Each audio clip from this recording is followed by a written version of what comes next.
Last week, something happened in Washington that would have been unthinkable not very long ago. A sitting president of the United States personally lashed out at a senator from his own party, unloading on her with profanity and anger, not because she was a Democrat, not because she was a reporter, but because she dared to vote in favor of limiting his power. And that single moment exposed a much larger fracture now opening inside the Republican Party, one that centers on the most dangerous authority a president possesses, the power to take the nation to war. This was not a cable news spectacle or a manufactured controversy designed to fill a slow news cycle. It was the quiet but deliberate movement of Republican lawmakers who have decided that loyalty has limits, and those limits were just tested in real time. What is unfolding is complex and deeply consequential, involving emergency powers, threats against allied nations, constitutional guardrails, and a president who reacts to restraint as if it were a personal betrayal. But by the end of this story, the stakes become unmistakably clear because this moment may define how executive power functions in America for decades. Picture Washington late at night as this was happening, phones lighting up across Capitol Hill, staffers speaking in hushed voices, senators refreshing their screens in disbelief because the president was not attacking his usual targets, he was attacking his own, and for the first time in years, those targets were not backing down. For a long time, what passed for resistance within Republican ranks was largely performative, carefully worded statements, expressions of concern that evaporated as soon as pressure mounted. But this was different because this time Republicans acted legislatively, joining Democrats to advance a war powers resolution designed to restrict the president's ability to initiate military action without congressional approval, an explicit attempt to place legal guardrails around a president they believed might otherwise act unilaterally. That choice alone says everything, because it reflects a conclusion reached privately and then acted on publicly, that the risk was no longer theoretical and the consequences of inaction could be irreversible. The president's response was not negotiation or persuasion, but rage, with reports indicating he personally called one Republican senator who supported the resolution and berated her with crude language and intimidation, a reaction that revealed how he views power itself, not as authority granted and shared within a constitutional system, but as something personal, something owned, something that should not be questioned. That belief is at the core of the revolt now forming against him.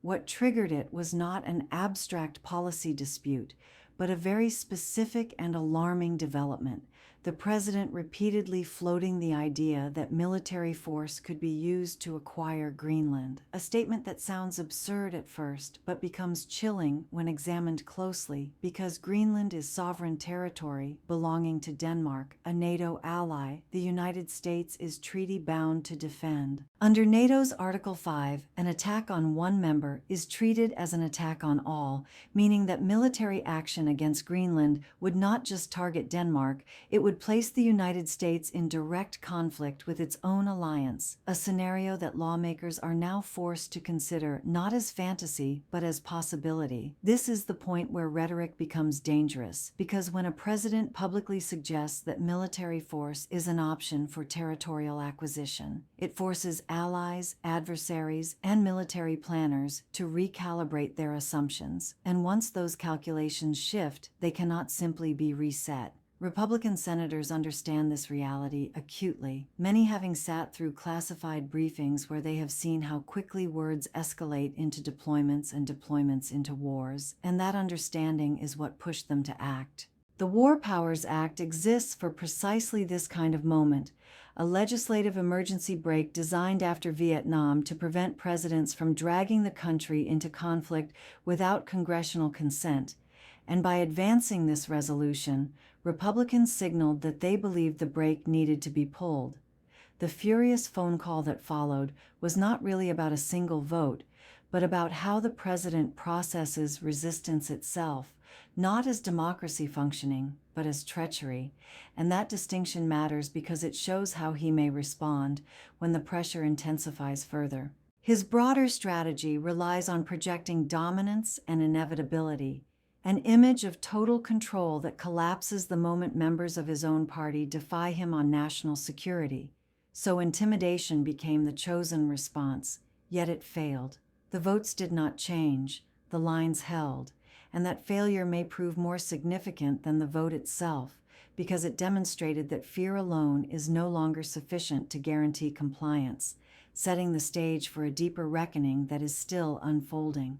As that moment settled in, something else began to crystallize on Capitol Hill, a realization among Republican lawmakers that this was no longer about one president or one decision, but about the future shape of executive power itself. Behind closed doors, the conversation shifted from political survival to institutional survival, from whether opposing the president would invite retaliation to whether failing to oppose him would permanently weaken Congress as a co-equal branch of government.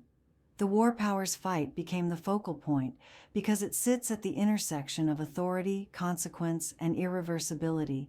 Once troops are deployed, once a conflict begins, there is no clean rewind button, and lawmakers understand that history judges those moments harshly. The president's worldview helps explain why this conflict has reached such a breaking point, because he does not approach geopolitics as a system of alliances and obligations, but as a series of transactions where leverage determines outcomes and dominance signals strength.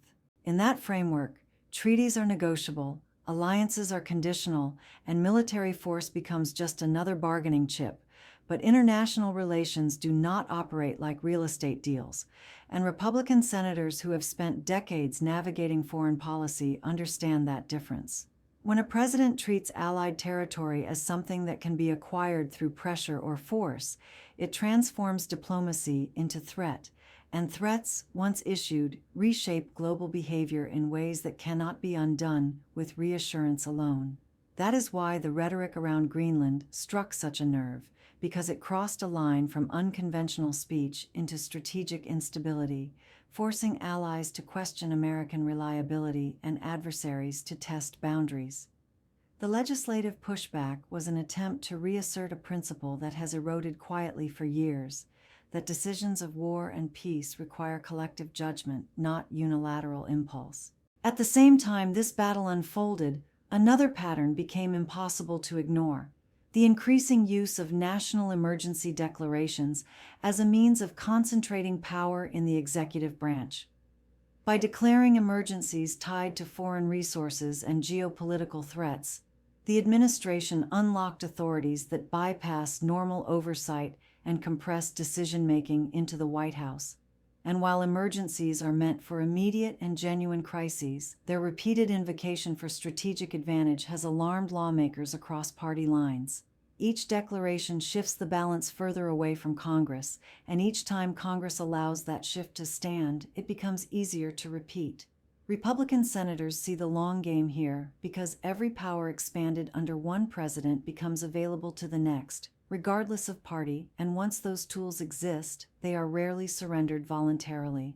This is where fear of precedent overtakes fear of retaliation, because defending unchecked authority today could empower a future president they vehemently oppose tomorrow. Parallel to these high-profile confrontations, a quieter but equally consequential process has been unfolding: the slow, methodical work of oversight, timelines, document requests, and procedural accountability that lacks drama but carries lasting impact. When lawmakers begin asking why promised disclosures are delayed, why statutory deadlines slip without explanation, and why review processes stretch indefinitely, they are not making speeches, they are building records, and records are what transform political disputes into institutional reckoning. This kind of scrutiny is far more dangerous to an administration than public criticism because it produces paper trails that persist beyond any news cycle. That is why oversight often triggers the strongest defensive reactions, because it exposes gaps between rhetoric and reality, and once those gaps are documented, credibility erodes in ways that cannot be easily repaired. Republicans engaging in this process are not necessarily aligning with the opposition. They are responding to an internal alarm, a recognition that if Congress relinquishes its role now, it may never fully reclaim it. What we are witnessing, then, is not a dramatic rebellion, but a structural recalibration attempt. Lawmakers testing whether the system still has the capacity to constrain a leader who resists constraint, and whether the norms that have long governed power can still exert force when challenged directly. And as that recalibration effort intensifies, the pressure inside Washington compounds, because every hour that passes without resolution magnifies the stakes for everyone involved, turning what might have once been an abstract constitutional debate into a countdown scenario where missteps carry immediate consequences. Inside the White House, advisors weigh not only policy outcomes but perception management, understanding that signals sent to Congress are also read by foreign capitals, intelligence agencies, and military planners who depend on clarity to function effectively. Ambiguity at the top creates hesitation down the chain, and hesitation in matters of security can be just as destabilizing as reckless action.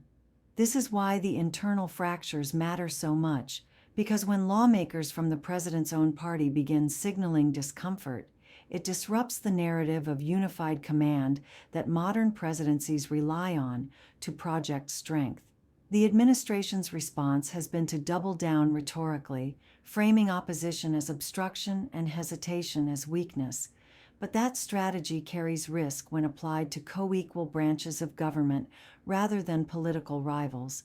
Every escalation sharpens the contrast between executive urgency and legislative caution, and that contrast is now playing out publicly, feeding uncertainty rather than resolve. Meanwhile, senior military officials find themselves navigating an increasingly delicate position, bound by civilian leadership, yet acutely aware that operational readiness depends on clear authorization and stable alliances.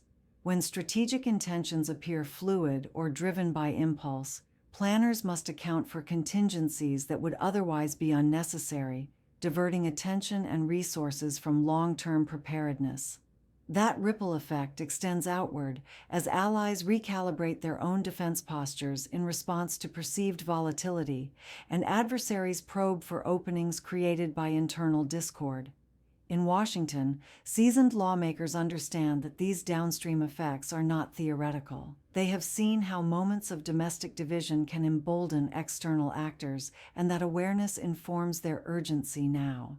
This is why the debate has moved beyond the specifics of any single proposal and into a broader reckoning over governance itself, because the question at the core is no longer simply what the president intends to do, but who ultimately decides when the nation crosses thresholds that cannot be easily reversed. The longer that question remains unanswered, the more it strains the system designed to manage it, testing whether institutional guardrails still function under sustained pressure or whether they have weakened to the point of symbolic resistance only. And as this tension builds, Washington holds its breath, not because an outcome is unknown, but because the direction of that outcome will signal to the world how much restraint, deliberation, and balance still exist at the center of American power. What makes this moment so volatile is that it unfolds against a backdrop of accumulated strain, years of incremental norm breaking that have conditioned institutions to bend without quite snapping until suddenly the weight becomes impossible to ignore.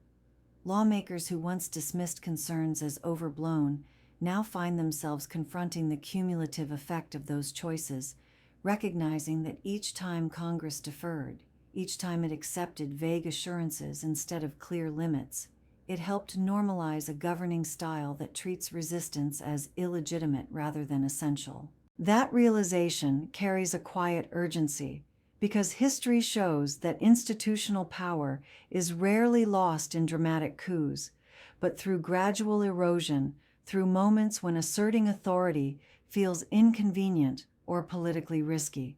In private conversations, veteran legislators speak less about this president and more about the presidency itself, about whether future leaders will inherit a system capable of self-correction or one permanently tilted toward unilateral action.